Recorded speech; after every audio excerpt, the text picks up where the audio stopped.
Apreciados hermanos, contextualizo y explico la palabra del domingo 28 del tiempo ordinario.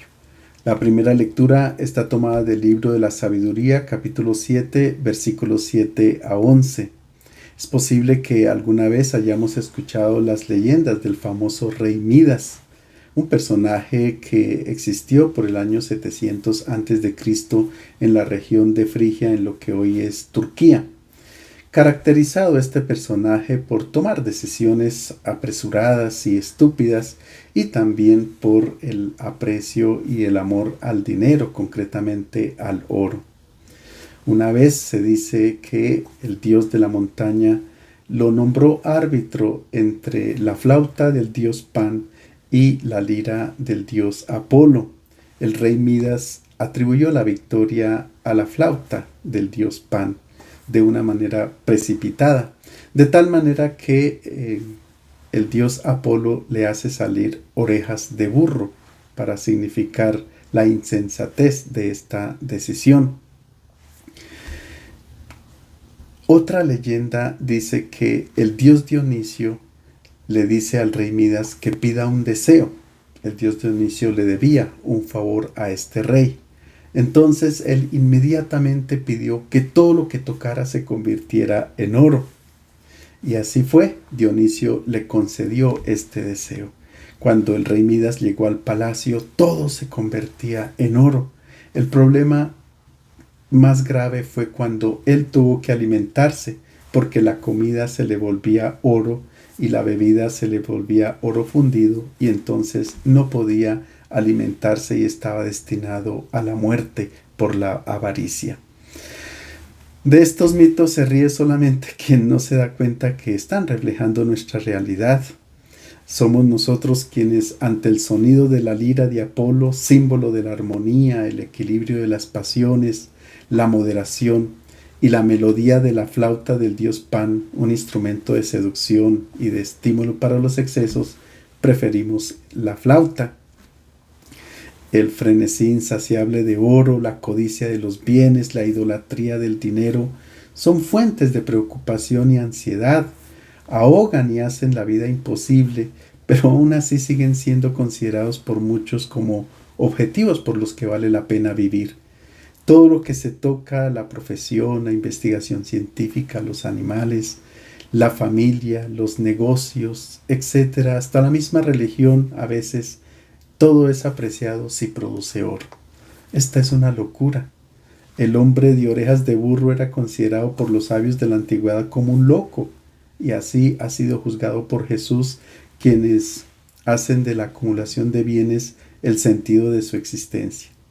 En contraposición con esta mentalidad está el pasaje del libro de la sabiduría. Supliqué y se me concedió la prudencia, invoqué y vino a mí el espíritu de sabiduría. La preferí a cetros y tronos, y en comparación con ella tuve en nada la riqueza. No la equiparé a la piedra más preciosa, porque todo el oro a su lado es un poco de arena, y junto a ella la plata vale lo que el barro. La quise más que a la salud y la belleza, y me propuse tenerla por luz, porque su resplandor no tiene ocaso. Con ella me vinieron todos los bienes juntos, en sus manos había sabiduría y riquezas incontables. En Israel se distingue una sabiduría que es técnica, el ingenio, la capacidad para hacer cosas, y otra sabiduría que procede de Dios. De hecho, que la inteligencia y la capacidad para descubrir los misterios de la ciencia y la tecnología, la riqueza, la salud, la belleza, el poder, pueden ser heredados y aprendidos por los padres y maestros, pero la sabiduría no. La sabiduría que nos lleva a tomar decisiones sensatas y nos abre la puerta a la plenitud de la vida no procede de los hombres, sino del cielo. Realmente es un regalo de Dios. Conocemos nosotros la historia del rey Salomón, el rey sabio por excelencia y a quien hace referencia esta lectura. De pequeño era un niño extraordinario que poseía dotes excepcionales, pero le faltaba la cualidad más importante que ningún hombre le podía dar, la sabiduría. La cita hace referencia al famoso sueño que Salomón tiene en la montaña de Gabaón, donde el Señor se le apareció y le dijo: pide lo que quieras que te lo daré. Salomón respondió: yo soy un muchacho que no sé valerme, enséñame a escuchar para que sepa gobernar a tu pueblo. La educación, la cultura, la erudición son proporcionadas por profesores y tutores, pero la capacidad de discernir lo bueno de lo malo se puede obtener solo a través de la oración, del encuentro con Dios en la montaña donde Él se revela. Si se permanece en la llanura, si no se eleva el corazón a Dios para escuchar su palabra, queda uno a merced de los pensamientos de los hombres que carecen de prudencia. Salomón hace un elogio de la sabiduría divina que le fue concedida por el cielo y la compara con las criaturas más fascinantes. Concluye que todo lo que los hombres aprecian, las piedras preciosas, el oro, la plata, es nada en comparación con la sabiduría. La posesión de reinos, cetros y tronos no tienen ni punto de comparación con esta sabiduría. Sin embargo, el autor del libro de la sabiduría no muestra desprecio alguno por los bienes temporales. Es más, está convencido de que son muy buenos y por esta razón los compara con la sabiduría. Todo lo que Dios ha creado es bueno y hermoso, pero es para conseguir estos bienes que se necesita la sabiduría.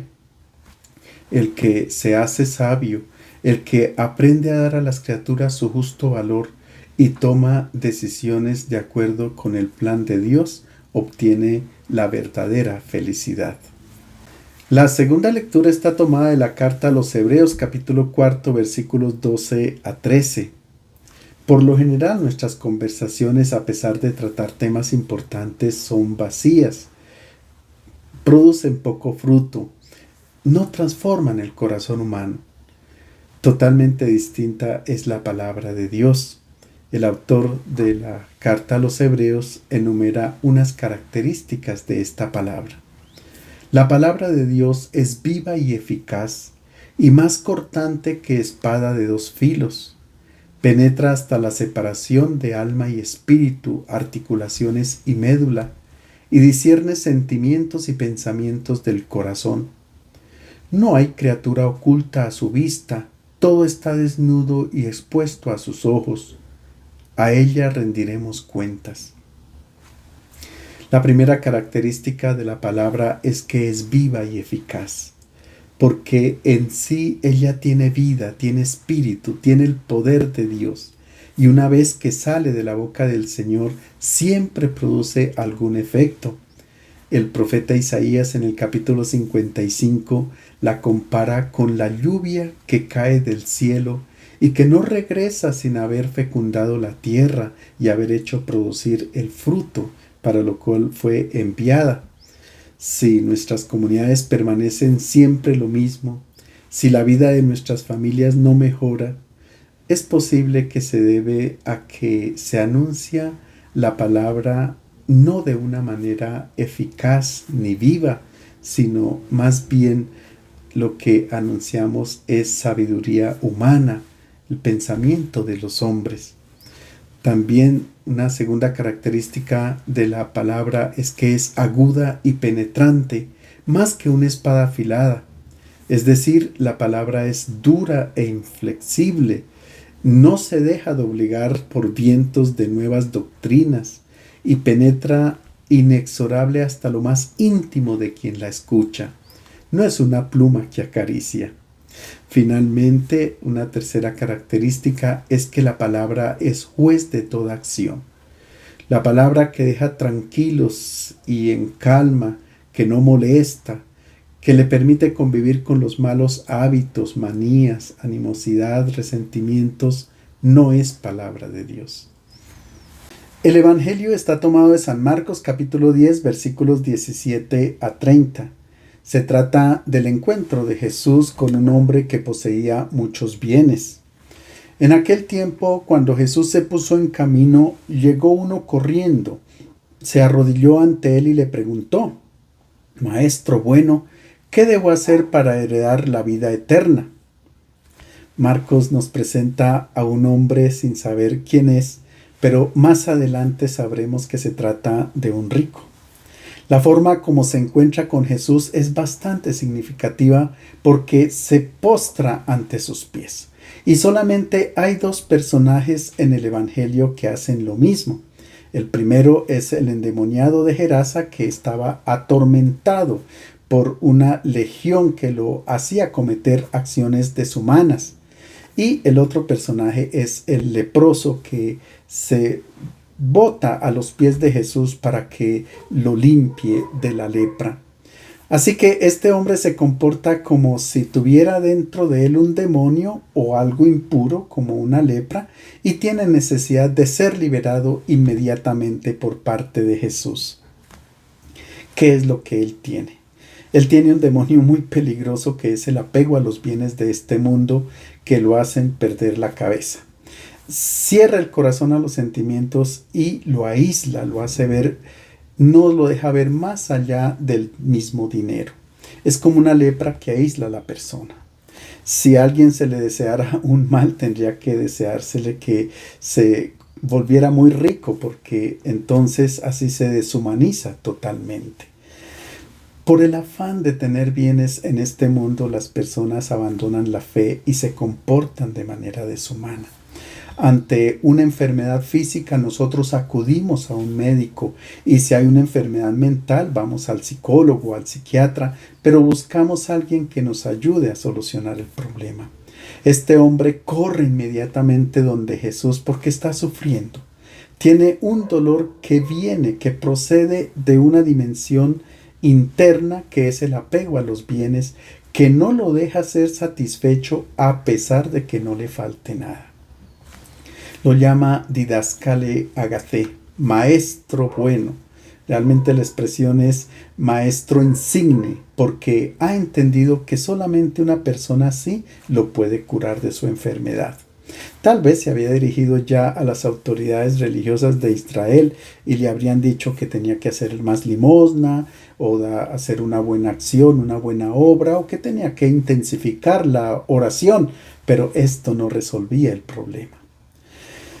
Como no sentía la paz y la armonía consigo mismo, entonces recurre a Jesús y le pregunta qué tiene que hacer para heredar la vida eterna.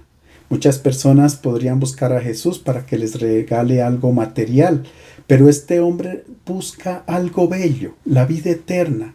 Él busca armonía con la vida que no se acaba. Y no dice que la merece. Dice simplemente que la debe heredar, porque es una herencia, y una herencia no se compra, es un don. Y los israelitas sabían muy bien, porque ellos habían recibido muchos dones gratuitamente por parte de Dios: el don de la tierra, el don de la Torá, y ahora se está presentando el don del reino de Dios. Este hombre entendió que era un regalo y dice: ¿qué debo hacer para disponer mi corazón para recibir este don? Jesús le respondió: ¿por qué me llamas bueno? Nadie es bueno fuera de Dios. Conoces los mandamientos: no matarás, no cometerás adulterio, no robarás, no jurarás en falso, no defraudarás, honra a tu padre y a tu madre. Él le contestó: Maestro, todo eso lo he cumplido desde mi juventud. Es la única vez en el Nuevo Testamento, concretamente en los Evangelios, que Jesús cita el Decálogo, y lo hace con referencia a los mandamientos que tienen que ver con el prójimo, no con Dios. Es que solamente en Israel había mandamientos que hacían referencia a Dios. En el resto de los pueblos todo era referido al prójimo. Jesús no habla de los mandamientos que se refieren a Dios, porque todo se expresa en el amor a las personas. Por lo general se presenta este hombre con una vida justa, realizada, que merecería un aplauso, que es una vida recta, pero todo lo contrario, está desilusionado. Él no siente armonía interna y no siente armonía tampoco con la vida eterna. Desde el punto de vista de la Torá, él era un hombre realmente justo. Y tal vez los discípulos esperarían que él se agregara al grupo de ellos, porque tenían al lado un hombre rico que podría hacer buenas donaciones y ofrendas para las necesidades del grupo. Pero miremos cuál es la terapia que le propone Jesús. Jesús lo miró con cariño y le dijo: una cosa te falta. Ve, vende cuanto tienes y dáselo a los pobres, y tendrás un tesoro en el cielo. Después sígueme. Ante estas palabras se llenó de pena y se marchó triste, porque era muy rico. Jesús fija la mirada sobre este hombre porque en realidad es justo, y el verbo griego que se emplea aquí es emblepo, que significa mirar profundamente. Marcos trae 27 veces la mirada de Jesús, de distintas maneras: una mirada de indignación contra los fariseos, la mirada que hace a sus oyentes, a la multitud que está alrededor de él, a los discípulos, cuando mira el desorden que reina en el templo, etc. La mirada es supremamente importante en la comunicación. A veces comunicamos más con los ojos que con la boca o con las manos. Sobre todo los enamorados hablan más con las miradas que con las palabras.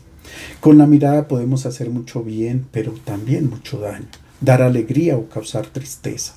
Jesús mira al hombre rico con afecto, con satisfacción, porque lo ve preparado para dar el salto cualitativo y acoger el reino de Dios. Y le dice: una cosa hace falta, dicen las traducciones, pero el texto realmente dice: hace falta el uno. Como las traducciones dicen: hace falta una cosa, como si faltara una ñapa. Eso no. Le falta el uno, lo que unifica la vida. El uno que es Dios.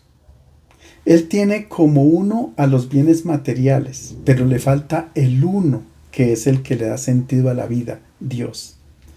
La condición de este hombre es como la de muchos cristianos hoy, que observan los mandamientos, tienen muchos bienes, son muy buenas personas, pero cuando se trata de hablar de la vida eterna o de Dios, tienen muchas dificultades. El diagnóstico de Jesús es: tú tienes un demonio que no te deja libre. Tienes como una lepra que te aísla. El apego a los bienes. Por tanto, él no ve que los destinatarios de estos bienes son los pobres, sino él mismo. Los rabinos decían una vez que un profesor llevó al estudiante a la ventana del aula y le mostró la calle y le preguntó: ¿qué ves? Él dijo: veo muchas personas con dificultades, con necesidades, veo cojos, ciegos, enfermos, etc. Luego le puso una lámina de plata al frente, plata en hebreo se dice kesef, al frente de su rostro, y le dijo: ¿y ahora qué ves? Él respondió: veo a mí mismo. Si vemos al frente la plata, únicamente el dinero, nos vemos a nosotros mismos, y esto impide que veamos las necesidades de los demás. Jesús propone a este hombre que venda todo lo que tenga y que se lo dé a los pobres. Esto no significa arrojar por la ventana todos los bienes que posee una persona, sino dar una unidad distinta a la vida de la persona, es decir, compartir los bienes con los más necesitados, pero no solamente los bienes materiales, sino toda la persona que se entrega para suplir las necesidades de los demás con el amor que Jesús nos enseñó. De esta manera nuestra vida biológica se transforma en vida eterna. Tener un tesoro en el cielo era una imagen que utilizaban los rabinos. Ellos creían que en el paraíso se podían acumular tesoros de acuerdo con las obras que se hacían en este mundo. Jesús recurre a esta imagen para decir que la vida que dura no es la de los bienes, sino la vida de Dios mismo. En la época había dos formas de gestionar los bienes de este mundo: una con las normas del Estado, donde se podía tener toda clase de bienes y acumular sin ningún problema, y la otra era renunciando a los bienes materiales y entrando en un instituto donde se vivía la pobreza. Pero la propuesta de Jesús es muy distinta. Él quiere que los bienes se consideren como un don para ayudar a quienes tienen necesidad. Es muy bonito encontrar personas que al final de la jornada se sienten cansadas porque muchas otras personas durante el día acudieron a ellas y en busca de algo, de algún tipo de ayuda. Hay un cansancio, pero una satisfacción interior. Hay una armonía en la vida porque la persona se siente útil para los demás. El hombre que se acerca a Jesús hace un balance entre lo que Jesús propone y los bienes que él tiene. Y naturalmente prefiere su riqueza. Pareciera que Jesús no ha podido curar esta lepra o expulsar este demonio que es el apego a los bienes. Él ha entendido muy bien la propuesta que Jesús le hace, pero se fue lipúmenos, dice el texto, muy triste porque era muy rico. El dinero se tendría que utilizar para hacer amigos, pero si me amo amigo del dinero, si me hago amigo del dinero, me convierto en esclavo de él. Incluso cometería acciones que deshumanizan y por supuesto que no tendría amigos. El hombre fue creado a imagen de Dios y por tanto el Creador ha puesto dentro del corazón un deseo de lo infinito, el deseo de la vida eterna. Este hombre, como hemos dicho, era muy piadoso, observante de la tradición religiosa. No podemos pensar que después se convirtiera en un hombre con una vida disoluta, ni más faltaba, porque lo que pasa es que el corazón de él sigue siendo infeliz. No se puede realizar como hombre verdadero de acuerdo con la propuesta que Jesús le ha hecho. Jesús, mirando alrededor, dijo a sus discípulos: difícilmente entrarán en el reino de Dios los que tienen riquezas. Los discípulos se asombraron de lo que decía Jesús, pero él insistió: qué difícil es entrar en el reino de Dios.